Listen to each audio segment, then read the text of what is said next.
ada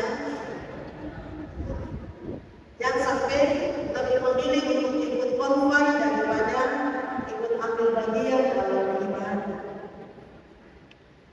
Nah, ibu bapak saudara, jadi memang kita melihat bahwa sebagai contoh di tengah euforia Piala Dunia ini, selain orang yang begitu bersemangat mendukung tim yang didukungnya, tapi ada juga ternyata orang saling baku hina, baku bully, baku ucap, saling menjatuhkan.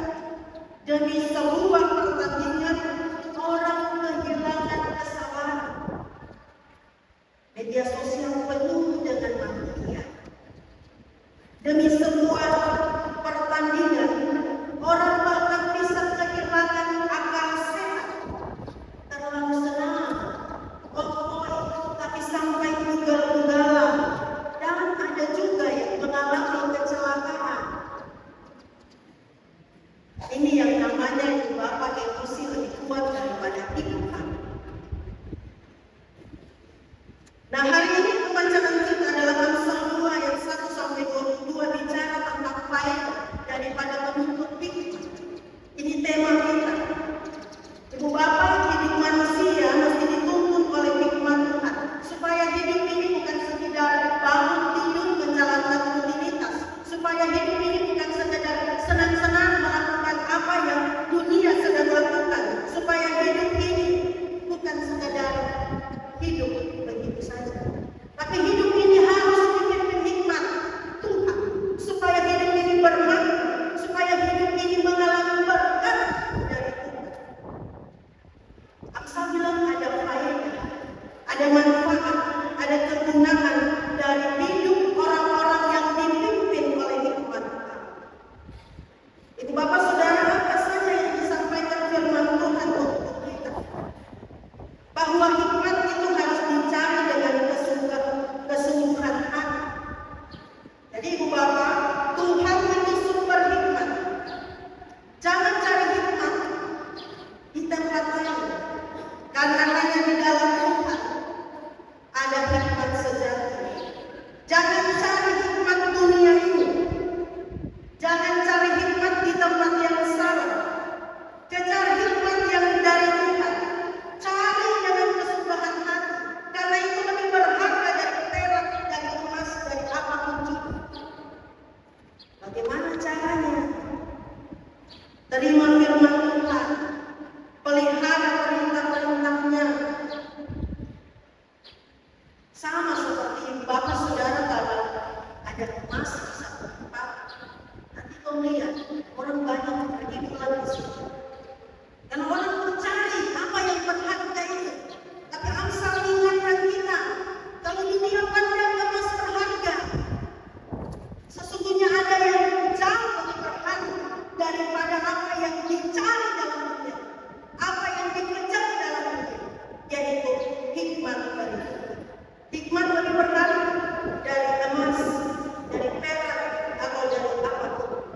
Jadi mari setia teguh mencari hikmat Tuhan melalui doa, pembacaan Alkitab, persekutuan dengan Tuhan, ketaatan dalam Tuhan.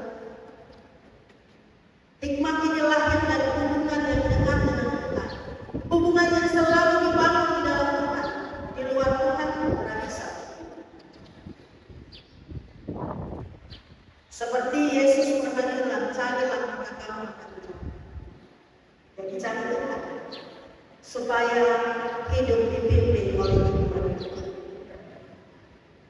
Nah, ibu bapak saudara, ada faedah ketika kita mencari Tuhan dan hikmatnya. Yang pertama, yang Amsal mau bilang untuk kita, faedah pertama adalah hikmat itu membuat kita, membawa kita pada pengenalan akan Allah. Hidup dalam hikmat Allah berarti kita akan tinggal. Hidup kita berpaling kepada Allah, sehingga Tuhan menjadi perisai kita, dan kita hidup jujur, bukan hidup dalam kefasihan. Yang kedua, kalau kita kenal Allah dengan benar, kita punya relasi yang dekat dengan Allah, intim dengan Allah, maka hikmat itu akan menuntun kita pada jalan yang benar,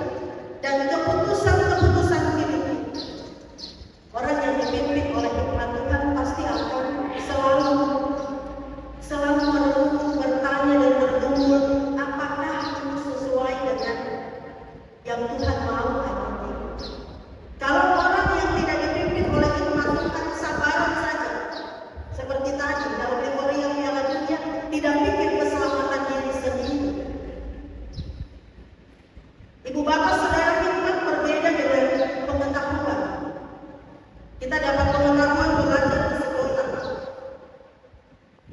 Pengetahuan bisa membuat orang tahu cara mendapatkan uang, tapi hikmat menuntut orang untuk mengelola uang dalam jujur dan takut akan Allah. Pengetahuan membuat orang tahu bicara, pandai bicara, tapi hikmat mengontrol orang dalam bersikap. Pengetahuan membuat orang tahu cara menang, tapi hikmat membuat orang tahu cara menghargai. Karena itu jemaat, kita tidak hanya butuh otak yang cerdas, IQ yang tinggi. Kita jemaat Tuhan, kita butuh hati yang dipimpin oleh hikmat Tuhan.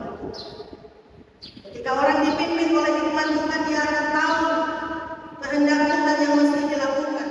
Dia mampu mengambil keputusan yang bijaksana dalam pimpinan Tuhan. Jadi itu ya, kalau sudah kenal Tuhan secara benar, hikmat itu akan memimpin kita pada jalan-jalan yang benar. Dan hikmat Tuhan yang ketiga, faedahnya adalah melindungi kita dari kefasikan. Dalam pembacaan kita Amsal bicara tentang orang fasik itu sebagai orang yang menyukai jalan kegelapan, menyukai dosa, bersuka cita di dalam dosa, menganggap dosa itu biasa-biasa saja. Tetapi orang yang dipimpin oleh hikmat Tuhan tidak ikut-ikutan. Orang yang dipimpin oleh hikmat Tuhan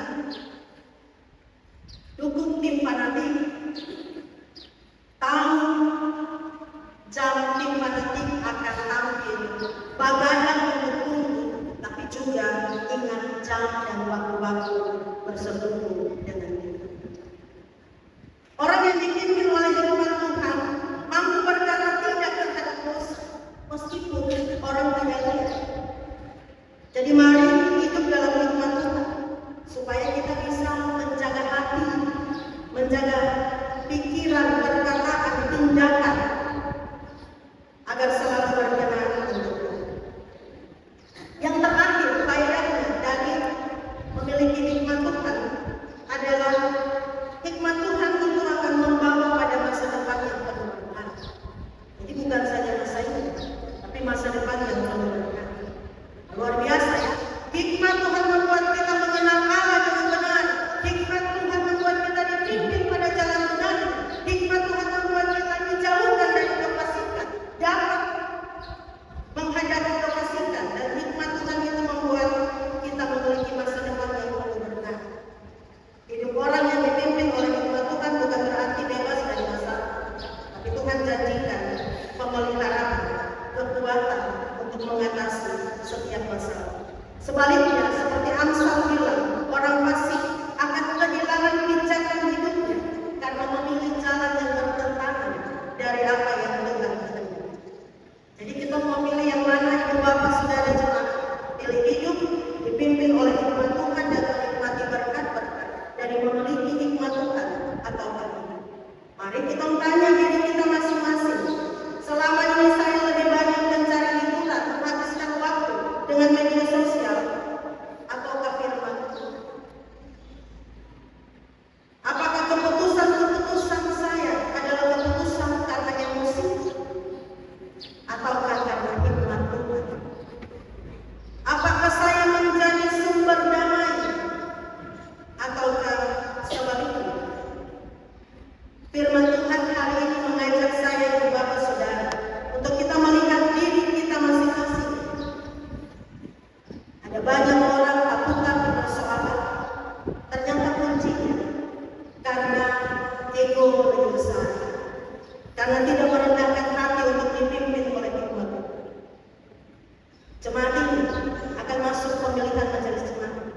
Jemaat ini menjadi tuan dan nyonya rumah sidang ke-14 GKI Kasih Solo.